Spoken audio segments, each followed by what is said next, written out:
ये मॉडल बना सकते हो, है ना। जैसे मान लो वाई आपने वेरिएबल लिया, किसी भी कंपनी की स्टॉक प्राइस, या फिर निफ्टी वगैरह आप लोग सुनोगे, निफ्टी कैप, सेंसेक्स, और बहुत सारे होते हैं यार, और निफ्टी वो मिड कैप ना, ऐसे बहुत सारे होते हैं। तो स्टॉक प्राइस किसी एक का, ठीक है बेटा, किसी एक का मैं ले लेता हूं। चलो सेंसेक्स सबसे अच्छा ले लेते हैं, क्योंकि बॉम्बे स्टॉक एक्सचेंज इसी से मेजर किया जाता है ना, ये वाला फेमस भी है बहुत। तो अब ये क्या है कि आप साल के जिस टाइम पॉइंट पे आप इसका ले रहे हो ना, जिस समय का जिस टाइम पॉइंट का आप इसका ले रहे हो, तो आप ऐसे 30 सैंपल साइज लोगे, ठीक है, समझ रहे हो कि नहीं। फिर 2022 में भी उसी दिन उसी टाइम पॉइंट पे आप इसका सैंपल ले लो, है ना। डेटा ये तो मिल जाएगा आपको, नेट पे भी मिल जाएगा, अवेलेबल है ना, है कि नहीं बताइए, बोलो बच्चों। ये सब तो आपको मिल जाएगा नेट पे, पूरा रिकॉर्ड रहता है ना। ये तो ओपन मार्केट है, जब सब जाके अपना खरीदते हैं बेचते हैं, खरीदते हैं बेचते हैं। इसमें कोई वो बहुत ज्यादा क्या कहते हैं उसको, इतना ज्यादा इसमें प्राइवेसी नहीं है। आप जाओ खरीद, मतलब आप सर्च करोगे आपको मिल जाएगा, है ना।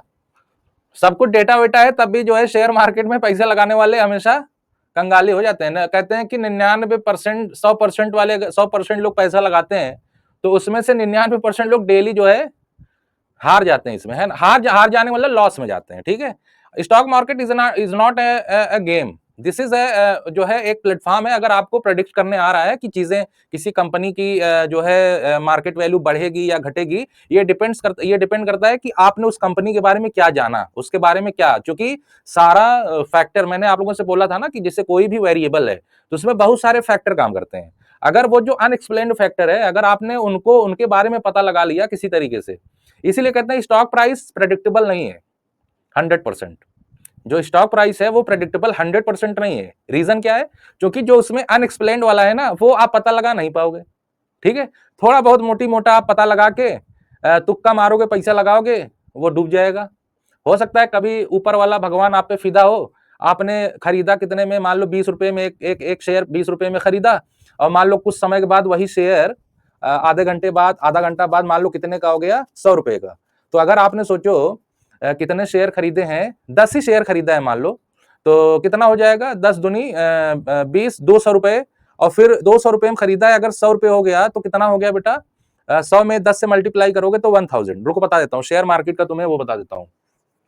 जैसे मान लो कि एक शेयर आपने खरीदा, ठीक है,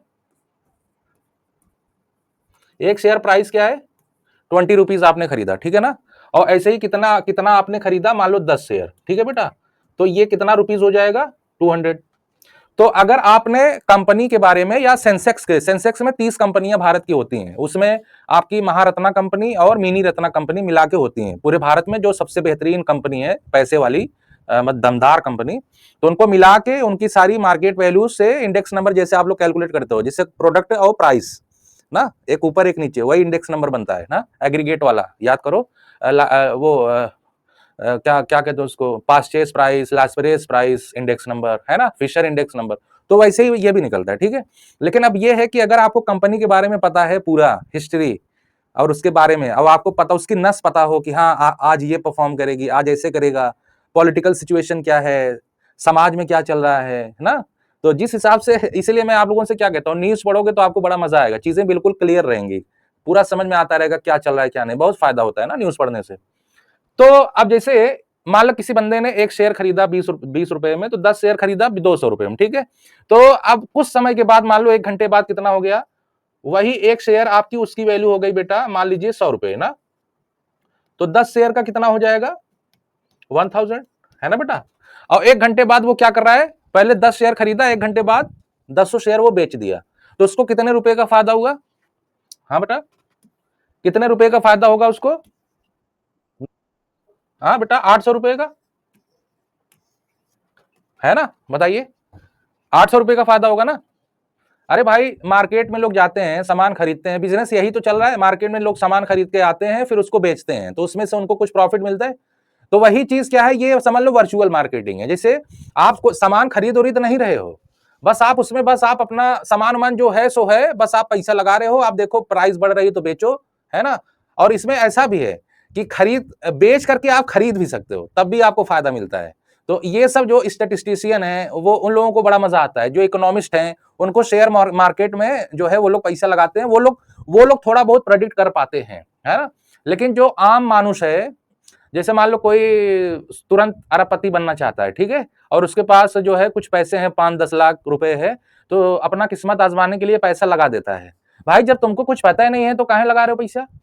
हाँ, चले जाओगे, कहानी खत्म हो जाएगी, सब पैसा खत्म हो जाएगा, फिर वही रोगे ये वो कपार पकड़ के, हाँ, कि मेरे साथ मेरा भगवान तो साथ ही नहीं देता है। मैं जब भी कोई अच्छा काम करने जाता हूँ भगवान साथ ही नहीं देता है ना। तो यही सब प्रॉब्लम आने लगती है। भाई तुमको पहले कुछ पता तो होना चाहिए, क्या है उसके पीछे, क्या लॉजिक, कैसे क्या करते हैं। बस डायरेक्ट जाके मुंह उठा के कूद गए मैदान में बिना हथियार के, है ना बेटा। अरे भाई रावण की लंका में बिना किसी तैयारी के जाओगे तो खाली मारे जाओगे, समझ रहे हो, और बाकी कुछ नहीं होगा, खाली मारे जाओगे। भाई सब हनुमान जी नहीं है, ठीक है ना, हम सब इंसान हैं, ठीक है, और कितनी इंसान की कितनी ताकत है वो सब पता है ना बेटा।